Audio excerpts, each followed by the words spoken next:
Blessings and welcome everyone. I hope you're all having a wonderful afternoon or evening or morning or wherever you are in the world right now.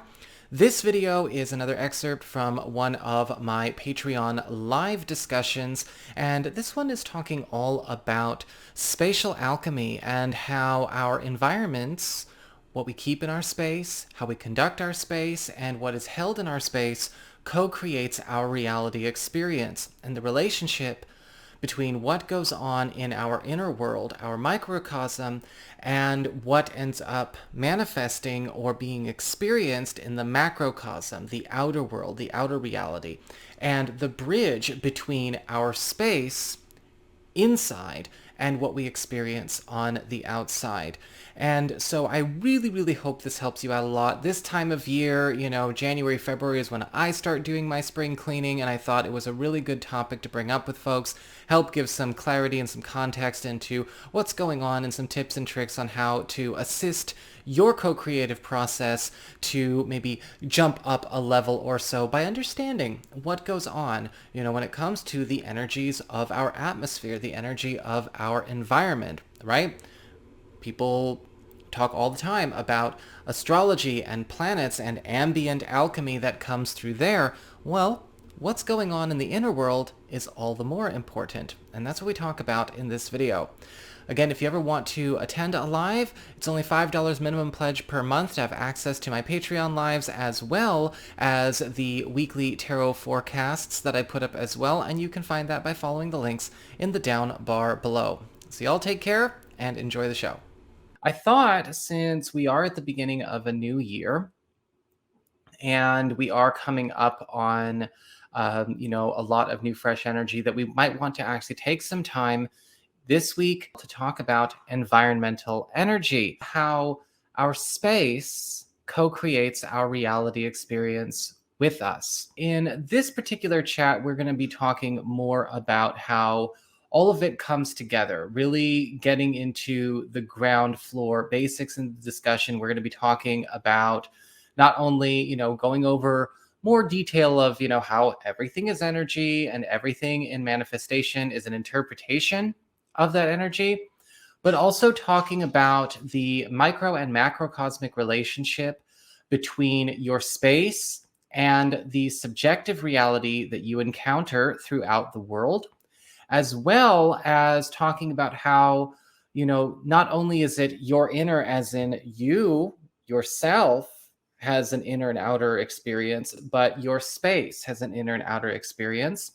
We're going to be talking about the entropic force, or the law of entropy, as it applies in a spiritual context. And so, yes, for those of you that understand thermodynamics, you might be thinking you can get ahead of me there.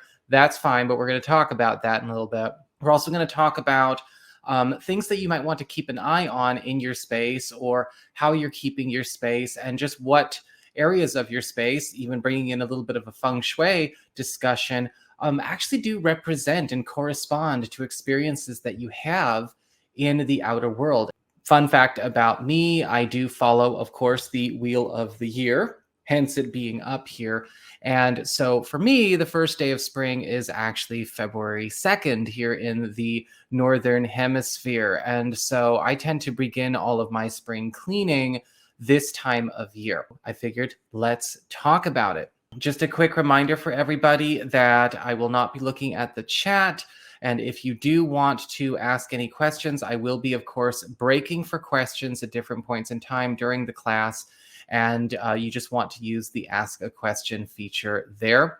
This does seem a little bit basic, I'm sure, to those of you that have been on the path for a while, but we will be bringing in some higher concept discussions. And so, as with all of my work, it's a nice bridge between the beginner and the advanced. So even if you are feeling the call to go back to basics, don't worry, we're going to go pretty deep with this as well. Let's start off with a discussion of how your space creates. How is it that the room you're in is also contributing to the quality of your manifestations, of your creations, of your workings, of your ceremonies, of your energy work, your prayers, your manifestations, your spells, however you go about your own creation process. and how is that actually reflected in the outer world. So energy is everything.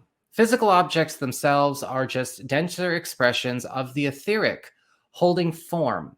Animism is pretty universal across the board much in the realm of applied metaphysics. So animism, you can think of the root word animate, animate versus inanimate, animate objects, inanimate objects. So animism is the understanding that all things are ensouled with consciousness. All things ensouled with consciousness also receive, generate, and emanate energy. And so energy moves and accumulates in all things through currents, flows, conscious direction, and amplification. This movement and accumulation creates charges of frequency which immediately begin altering the atmosphere.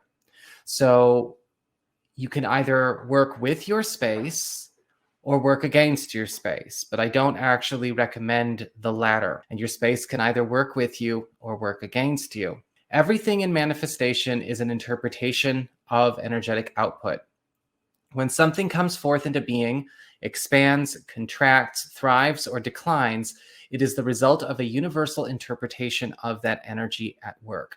It reads the vibration and responds to the vibration. It's really important to keep that in mind because sometimes, a person might think that it's just the thought or the intent or the action or the choice that counts. No, it's not the thought, the intention, or the act or the choice that counts alone. The quality of the energy, how we are qualifying that focus, what is going through there is also crucial when it comes to the quality of the manifestation and the response and interpretation it gets from the universe, source, God, what is in everything, however you want to term it. Your most frequented spaces, your home, office, bedroom, all of that can be seen as second bodies or slightly more complex microcosms of your world. So when we talk about slightly more complex microcosms, so your inner world, your thoughts, your intentions, your feelings, your energy field, that's one microcosm. And then beyond that, we have sort of a mid-microcosm or a midcosm, which is your space. They are the bridge between you and the macrocosm. As within, so without. So when we think about that, it's almost like you want to keep in mind that what you are holding in your space, what you are maintaining, what you are exchanging energy with, perhaps you've heard me say this a lot when it comes to things like social media and all of that. Your inner circle, what's in your inner space, what's in you, and what you hold space for and share, co-creates your reality far more than anything outside of yourself. Okay, so this goes for your personal space, your social space, across the board. These micro and macrocosmic relationships provide patterns which influence our entire lives. The processes at work in your personal spaces dictate what is manifested, attracted, maintained, and supported there. Consider all space as sacred. And now we have to ask, look around, what is my space sacred to? You could think of it almost like a temple, a shrine, all by itself. What is your space sacred to? Look at what is there. All right, this is the part where we have to be honest with ourselves and honest with source and honest with our higher selves. You know, if a person can't be honest with their higher self, they can't be honest with source, they might be not ready to take the path they're on. When we have to look and see, okay, what is the space sacred to? Is it sacred to peace or healing or regeneration, abundance? Is it sacred to creativity? Is it sacred to chaos? Is it sacred to whatever is going on there? And it's not about judging yourself, right? We're not judging. We're just observing. If you're saying it's good or it's bad, you're being judgmental in this instance. Don't do either. Circumstances, of course, that are precipitated by the space we keep don't just necessarily come by how it looks. Okay? It's not about how it looks. It's also about the quality of the energy that's being held there. You can smudge a mess and keep that down for a little while. And I've had to do that in a pinch every once in a while. And I'm not exactly always super neat myself. Okay. I'm really good about keeping a clean kitchen and a clean living room and a clean bedroom. But I do have a bad habit sometimes of letting the car and the garage go to hell. The reason we want to keep an eye on this is because when it comes to how these co-creations occur, right, we're looking at ambient alchemy, atmospheric alchemy, not unlike energy that affects us based on the weather or astrology, except it's happening really close to home or really close to work. The circumstances that surround us actually do flavor and then, of course, qualify what we're going through. So when you maybe leave your space and it's not in a space that is conducive to ease, peace, order, efficiency, and then you go out into the world and you are encountering things that are also not in peace, ease, order, and efficiency, see what happens when you change your inner to change your outer. So I want to get going on to the topic of the entropic force. The entropic force is what we are working to make sure is at a minimum in our space. And the reason I call it the entropic force is because when we look at what entropy is, right, all things tend towards disorder, High Persephone. All things tend toward chaos. It's not saying that we live in a bleak, absurd universe that is just, hurtling towards imminent destruction. It's just that what holds the world together is order and intention. We have to use our intention. We have to use our energy. We have to use our care to hold our universe, our microcosm and our macrocosm intact, and to keep things flowing the way we want. We are conscious co-creators in form. We are divine. We are here to actually use that and learn that and become better at it. And so why do we have entropy? Let's talk about it. Stagnant energy creates stagnation, yes. And then it turns into decay. The law of entropy is often described as the understanding that all things tend towards disorder.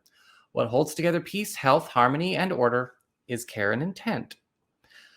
Entropic energy is the entropic force is what keeps the universe and reality in general mobile and fluid. If a creation or circumstance remains stagnant for too long without engagement, charge, movement, or growth or nourishment of any kind, the entropic force kicks into gear. Essentially, it is the power that creates decay, right? It is the universe's passive mechanism of assured transmutation of all things. You can think of it as, its own step, right? It's its own step in alchemy. There is destruction, transmutation or transformation, alteration, and then new creation. So it's step one. So the entropic force kicks in whenever something is just sort of done. The universe interprets a stagnant thing as something that is done. It's done being what it is, and it's going to go through a decay process to be broken down into what can actually be maybe turned into a solvent or into solvent for something new. If you wish to preserve something, take care of it. If you wish to grow something, nurture it. If you wish to maintain something as it is, refresh it. Without any care or intent, entropy reorders the space and universe to end stagnation. We see this in decay all of the time. So what precipitates negativity so easily? Anything that vibrates the process of entropy and decay holds it in one's space. So what we judge dualistically as negativity, right? We don't want to see something get destroyed. We don't want to see something go into decay. We don't want to see something fall apart, or we feel stuck, or we feel stagnant, or we feel like nothing lasts. It's often because there is an excess of that entropic force. When we look at maybe the attractants, that may already be going on in our space. Excuse me. What attracts the entropic force, when we talk about just household matters, household concerns, household norms, is anything that is already going through a process of decay. If something is decaying in your space, it's creating a deeper and stronger presence of that entropic force. So dander, dust, hair, dead plants, anything that's going through a process of decay, no matter how fast or slow, is actually vibrating this force. This can also invite scavenging entities and parasites, because those entities and those beings, regardless about how we feel about them, do and have had a purpose and a function in the universe as part of this, not unlike how, say a mushroom or, a scavenging bug or parasite does have its place, in the biosphere. And so you may notice that lower entity activity, you may notice that more decay, more slow progress, more blocks, more resistance tends to happen in spaces where, a lot of decay is already taking place. And so when we take just this small example, again, like the dander or the hair or the pet fur, Persephone, thank you for making me have to sweep that up so much, or food waste or anything along those lines, you're going to see that this is holding space and holding the vibration of decay. So we clean, we clear, and we refresh. Another thing that is very common in our space, in many spaces, that can create disharmony doesn't necessarily vibrate to the entropic force. That's just one. But we are actually working now on identifying that which stores and maintains intentions and vibrations and amplifies them indiscriminately. It's a chaotic amplification. It creates disharmony. It creates, again, disarray. Many things in our space, if not managed, can actually hold on to ambient negativity and essentially anoint our space, anoint in air quotes, our space to be one of holding and storing whatever vibrations that have been stored in that vessel. This can create a very chaotic space warp of the atmosphere. There can be plenty of tools we use as practitioners to hold and amplify intention. However, it is how they are cared for and managed that will have a direct impact on our space. So, two big things that I always recommend people pay attention to when it comes to spatial management, and making sure that the energies that they're holding space for and the vibrations that they are keeping a home for are what they want and not just any old thing. Really want to keep an eye on things like excess moisture, standing water, as well as anything that could be seen as a vessel, such as oil or grease. We use anointing oils all the time in the craft. And of course, we all know that water changes its vibration, can actually be seen to transform in accordance with what vibrations are being imparted onto it. Water is the bridge for spiritual activity. Standing water and unclean water absorbs energy that can often consolidate into thought forms or emotional forms and hold space for them. Now, you might not have like a pool of standing water in your living room, but you know what? That water bottle, that Nalgene bottle that's sitting next to the sink half full for a week, or maybe a glass of water that's just been kind of left out or ignored or something like that, that can actually still create sort of a satellite. It creates and holds a space for whatever energies that water is picking up on. And so it stores that information. Now, if it's storing the information of an argument, maybe, you were on the phone with a relative and didn't have a very good time and we just kind of left it there. Guess what? That argument's being stored. Or maybe you are in a situation where it was very chaotic, there's a lot of people around, or maybe it's both, a bit of decay, right? We haven't really touched things up in a little while, and we have this water that's holding space and holding energy for energy forms that are vibrating that decay even more and compounding the issue. Make sure that you're paying attention to what is going on there and just how tense these kinds of situations can be. When it comes to things like, excess moisture as well, whether it's damp, right, condensation, things like that. Of course, that can be very difficult to control sometimes. Excess moisture can also become a bridge for spiritual activity. And if not controlled or maintained well, or we can't actually overcompensate for it in our space, it can also invite a lot of entities in that we don't want to be visiting. Now, I myself don't mind a bit of spiritual activity, but I like to know exactly who's coming in and with what purpose and with what intent. I don't necessarily want just a bunch of random, visitors, or just, crazies off the street. I don't like that at all. And so if we have a situation that is maybe bogged down with excess moisture and excess damp, we can actually see that bridge functioning in a way where, okay, is there a toll? Is there a block? Is this something that, I can manage? Or, is it allowing too many things to slip past my boundaries, to slip past my wards? Oil and grease. Imagine the oil or the grease above your cooker, all right?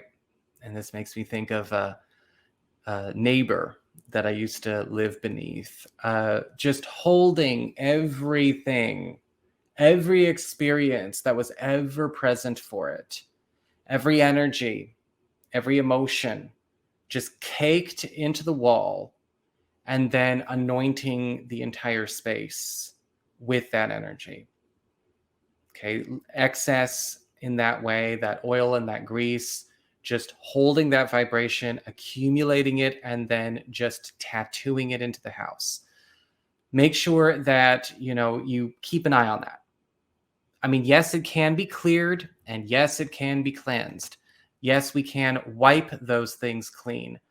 And I feel like what's happening with the, when it comes to what a lot of people don't recognize is that not only does that oil and that grease, again, essentially absorb the ambient energy of your space and anoint your own house with it, or anoint your space or your kitchen with it, but it is going to also then bring on the entropic force that we spoke of before, the force of decay, that natural bile of the universe precipitating the transmutation process.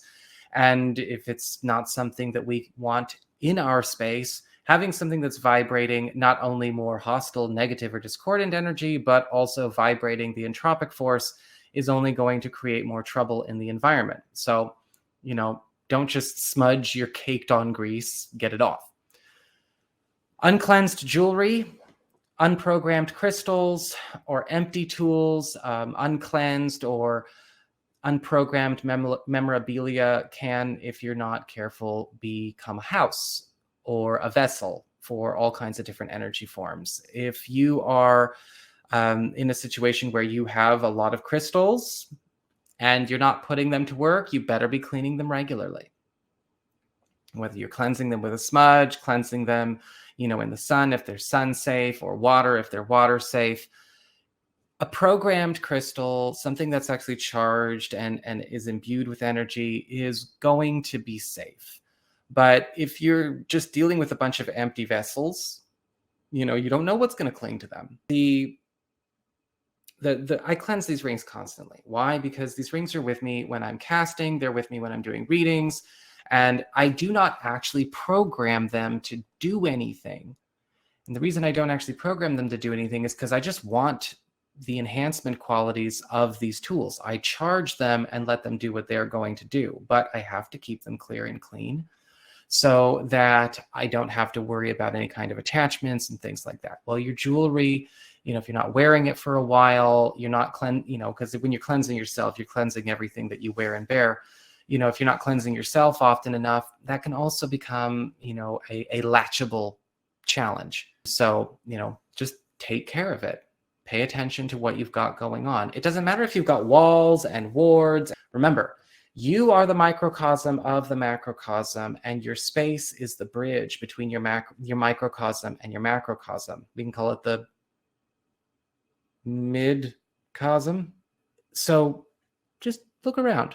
I'm not innocent here. Like I said, don't feel judged. I'm not innocent here. I've got, shreds of paper here. I've got drinks. I mean, I've got a big old L-shaped desk, and it doesn't look very Virgo-ish, but just take care of it when and where you can. Don't catastrophize this. Don't get OCD. And I have OCD, so I'm allowed to say that. You want to make sure that, you're just keeping an eye on if something doesn't seem to be going the way you expect, or you find you are encountering resistance with changes you're trying to make, or you're finding that something in your space is disqualifying you from attaining or holding on to the experience or the connection or the opportunities you want to have. Maybe something going on in your space. It's kind of like people. We have to mind the company we keep, because the company we keep co-creates our reality, right? Our inner circle co-creates more than our outer circle. Well, our environment also qualifies what goes on with us. When we leave our private spaces and go out into the subjective co-creation that is shared reality, and I'm borrowing that from Rob because I don't normally say that, and then I wrote that down. I was like, oh God, he's imprinting, and he's here. So there you go. I didn't see you there. Hi. So I've been imprinted. So the subjective co-created, the subjective reality. When we go out into the subjective co-created reality, our experience and our personal spaces and environments have already sent out ripples in those directions. So getting into the car, going to work, going grocery shopping, going on a date. Your space has already sent energies out for universal interpretation to where you're going to go. So in short, what we do in our inner world already co-creates our outer world, or already qualifies our outer world, right? It gives it a flavor, no separation. Energy cannot be disguised or masked, by the way. It's no different than the personal energy field being felt, projected, and interpreted by the environment. So to put it simply, the physical, energetic, and spiritual charges of personal environmental space in many ways already influence our reality before we consciously direct our own intentions and spiritual workings. More harmony inside supports harmonious activity outside. More chaos outside supports chaotic activity outside. I wanted to take a second, because I know we're just kind of blazing through this. Again, I feel like I've only been talking for 15 minutes, and turns out it's been about half an hour. I want to take a second to give some examples, and we're going to take a look at Feng Shui. And for those of you that know me personally, you know that I do keep an eye on Feng Shui. I'm not like attached to it or over involved in it, but I do find Feng Shui illustrates this point very, very well. And even in my own experience, my own practices, I've observed this correlation, causation experience firsthand. In certain corners of our space, certain aspects of our home, yes, we have, of course, corners, right? We look at the Feng Shui Bagua that represent different areas of our life, but even certain specific activities that we do, cooking, for instance, actually has a correlative experience and an interpretation from the universe elsewhere. The kitchen, for instance, in your home is actually correspondent to your work life, your career, household economy, business in general. And a few things that I've kind of noticed with my own work is that I actually have taken stock, done a little bit of noting of when things were better versus when things were not so better on the work front. And I would keep an eye on what was going on with my stove and, all of that good stuff. And one of the things that I observed was that, when I have perhaps left the stove in disarray, I didn't clean the night before, and, I made a huge old mess, and I just kind of left it there.